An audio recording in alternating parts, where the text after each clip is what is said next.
ఎన్నో లాభాలు జరుగుతూ ఉన్నాయి. పేద ప్రజలు ప్రత్యేకంగా మరి అక్కడ విద్యావంతులై ఈ రాష్ట్రానికి దేశానికి పేరు ప్రతిష్టలు తీసుకొస్తున్నటువంటి సందర్భంలో ముఖ్యమంత్రి గారు తీసుకున్నటువంటి కార్యక్రమంలో మనం భాగస్వాములు కావాల్సినటువంటి అవసరం ఎంతైనా ఉంది అని నేను ఈ సందర్భంగా తెలియజేస్తా ఉన్నాను.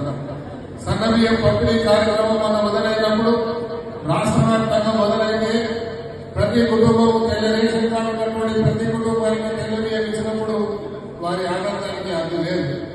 అలాంటి కార్యక్రమాన్ని మనం ముందుకు తీసుకోవాల్సిన అవసరం ఉంది. సన్న బియ్యంలో కాడ పంచాయతీ, స్కూళ్ళ కాడ పంచాయతీ, ప్రతి దగ్గర పంచాయతీ కాదు మనకు కావాల్సింది స్ట్రెంత్ కావాలి, బలోపేతం కావాలి. రాష్ట్రంలో పార్టీని బలోపేతం చేయడానికి హైదరాబాద్ లో మనం ఏం చేస్తాం అనేది ఆలోచించుకోవాలి. కాబట్టి ఈ సన్న బియ్యంతో పాటు చాలా మంది నా దగ్గర అర్జీలు వస్తా ఉన్నాయి, రిప్రజెంటేషన్స్ వస్తా ఉన్నాయి. అన్నా మా ఇంటి ముందు టెక్సీ నడిపించుకుంటే మా ఇంటి ముందు కారు ఉంది కాబట్టి నాకు రేషన్ కార్డు ఇవ్వడం లేదు అని చెప్తా ఉన్నారు. అందుకని నేను ముఖ్యమంత్రి గారు చెప్పాను, డిఎస్ఓ గారితో మాట్లాడాను, సివిల్ సప్లైస్ కమిషనర్ గారితో మాట్లాడాను. ఎవరికైతే ఇంటి ముందు కారు ఉంటే కారు ఎందుకుందో తెలుసుకోండి. వీళ్ళు బిలో పవర్టీ లైన్లో ఉన్నారా లేదా, దారిద్ర్య రేఖ కింద ఉన్నారా లేదా ముందు తెలుసుకోండి. దాని తర్వాతనే ఈ కార్యక్రమాలు ఇవ్వాలి.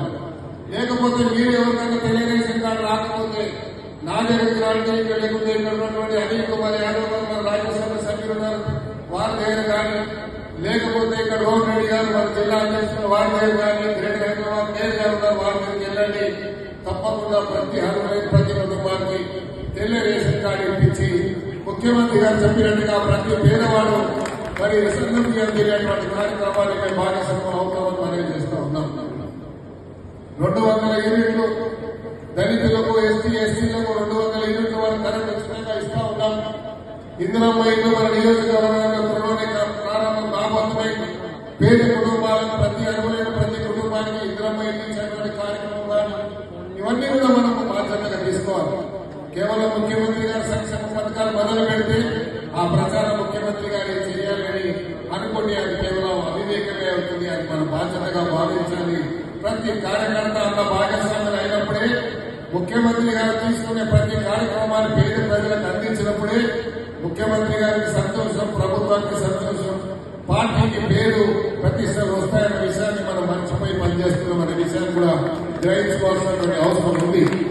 కాబట్టి ఎందుకు రాహుల్ గాంధీ గారు సంవిధాన్ని మరి సంకటంలో ఉంది, సంవిధాన్ని మనం కాపాడాలి అని మరి ఎందుకు రాహుల్ గాంధీ గారు పదే పదే పార్లమెంట్ పోరాడుతూ ఉన్నారు? ఏ రాజ్యాంగాన్ని రచించి మనకు బాబాసాహెబ్ అంబేద్కర్ గారు ఇచ్చారో ఆ రాజ్యాంగం ఈరోజు క్లిష్ట పరిస్థితిలో ఉంది. రాజ్యాంగాన్ని మార్చేటువంటి కుట్ర జరుగుతుంది. కాబట్టి రాహుల్